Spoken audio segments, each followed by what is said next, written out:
Assalamualaikum warahmatullahi wabarakatuh. Eee, Pada kesempatan kali ini, saya Ahmad Faisal Hamidi, ingin mereview materi resume dari sistem operasi.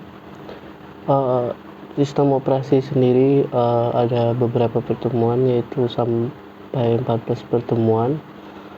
Pada pertemuan pertama, yaitu introduksi.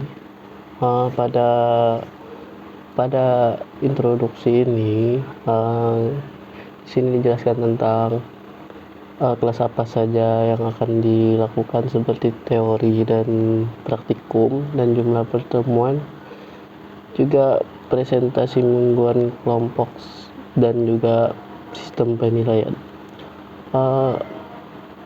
Adapun pertemuan kedua, yaitu tentang komponen dasar sistem komputer. Dalam komponen itu terdapat beberapa komponen, yaitu memori, CPU, dan input output, perangkat input output. Sedangkan pada komputer ada 4 komponen sistem, yaitu compiler, assembly user, dan text editor user, serta user dan database system. Sedangkan untuk kelas-kelas komputer ada beberapa macam, yaitu superkomputer atau grid komputer, mainframe atau enterprise komputer, mini komputer, workstation komputer, yaitu untuk seperti pada kantor-kantor, dan juga desktop komputer, desk note, laptop atau notebook, dan handheld komputer, serta embedded system. Pada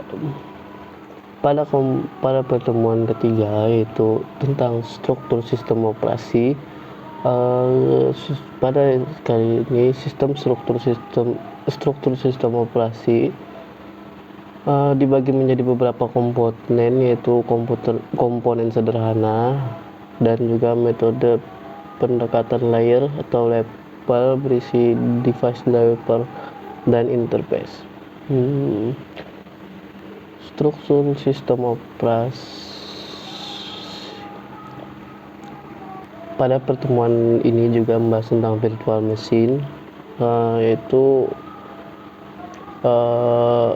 sistem yang menggunakan pendekatan, yaitu menyediakan sebuah interface yang identik dengan seluruh hardware.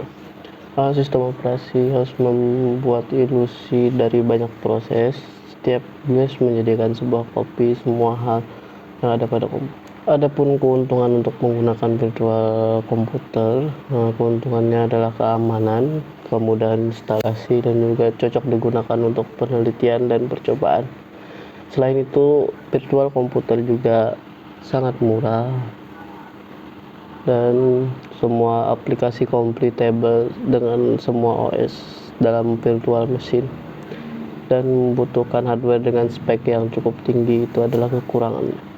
Pada pertemuan keempat membahas tentang diagram proses, seperti proses penerimaan, proses jadwal, dan proses jika ada yang error di tengah jalan akan kembali ke ready atau running waiting. Dan juga membahas tentang penjadwalan antrian, seperti long term scheduler menentukan proses mana yang didahulukan ke dalam suatu antrian, dan juga short term schedule atau CPU scheduler langsung dieksekusi dan sifatnya sementara. Pada pertemuan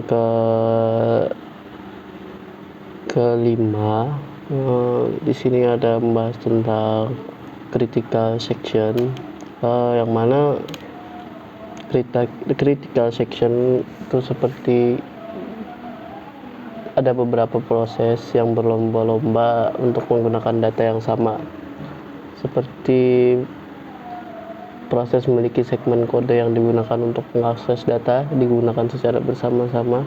Misalnya menjamin bahwa jika suatu proses sedang menjalankan critical section, maka proses lain tidak boleh masuk dalam critical section tersebut. Dan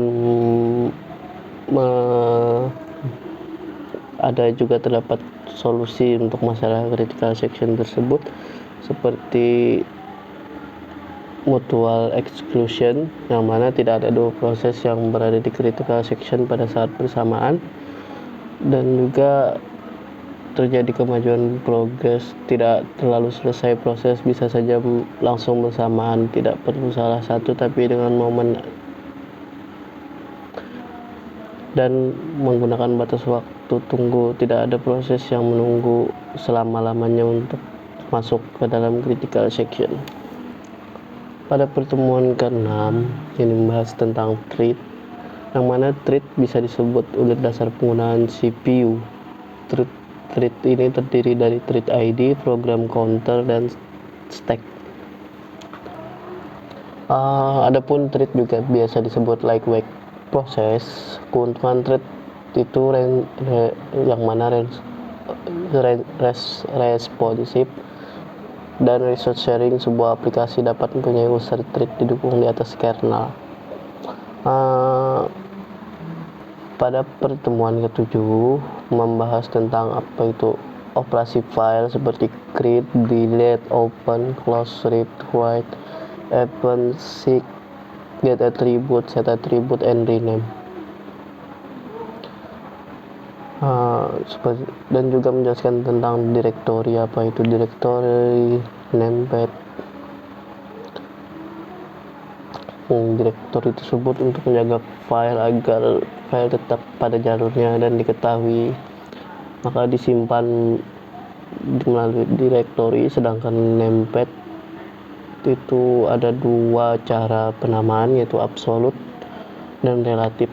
Absolute itu mengandung path dari direktori root sampai file, sedangkan relatif untuk seluruh kasus path yang tidak dimulai dari root diambil secara relatif ke direktori kerja. Pada pertemuan ke-8 yaitu UTS dan diberikan tugas kelompok menginstal Linux, dan kelompok saya menginstal Linux Mint.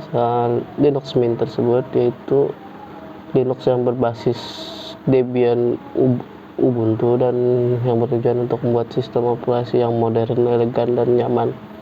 Linux Mint mudah digunakan, memiliki user interface yang nyaman, yang mana untuk orang awam seperti yang sering menggunakan Windows itu lebih mudah untuk dipahami. Sedangkan pada pertemuan ke-9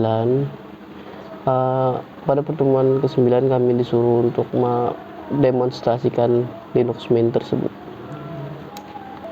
Pada pertemuan ke-10 di sini ada manajemen memori. Manajemen memori adalah satu pusat kegiatan pada sebuah komputer. Sistem operasi bertugas untuk mengatur penggunaan memori untuk banyak proses. Tujuannya adalah untuk meningkatkan utilitas CPU, data dan instruksi dapat diakses lebih cepat oleh CPU. Istilah dalam manajemen memori seperti main memory adalah satu-satunya storage yang dapat diakses secara langsung oleh CPU. Pada pertemuan 11 yaitu tentang memori virtual. Memori virtual merupakan salah satu teknik memisahkan antara memori logis dan memori fisik. Program yang tidak perlu berada di memori utama. Ada program atau kode yang digunakan sebagai error handling. Hal ini jarang digunakan karena jarang terjadi. Keuntungan memakai virtual memory yaitu berkurangnya total memori fisik yang dibutuhkan dan meningkatkan respon karena deadlock, serta bertambahnya jumlah user yang dapat dilayani.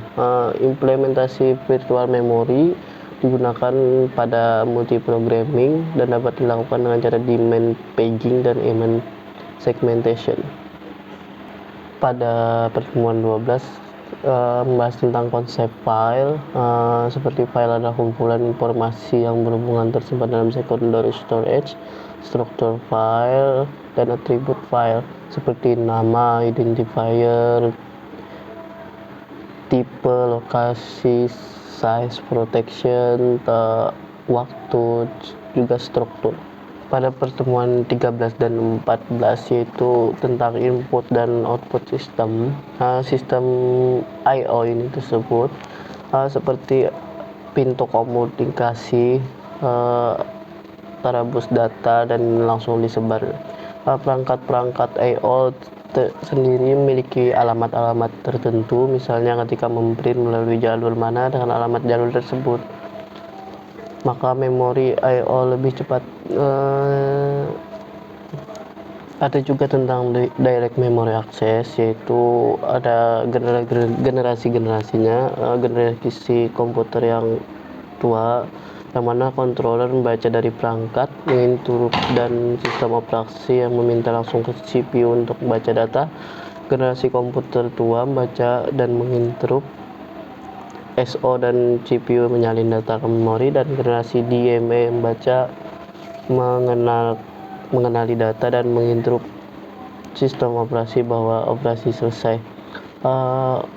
Aplikasi input-output interface seperti sistem call manipulasi di device driver layer menyembunyikan perbedaan I/O dari kernel. Jenis-jenis perangkat I/O seperti perangkat blok, perangkat karakter, dan perangkat jaringan.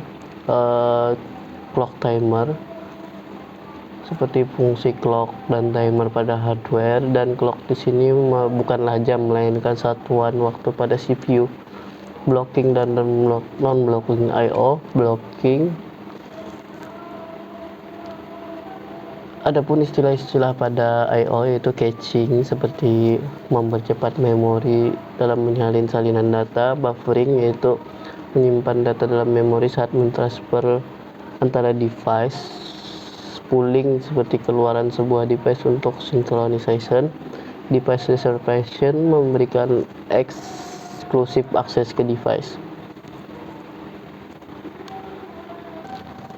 Sekian yang dapat saya sampaikan untuk review tentang sistem pembelajaran sistem operasi selama semester ini. Salah hilapnya mohon maaf. Assalamualaikum warahmatullahi wabarakatuh.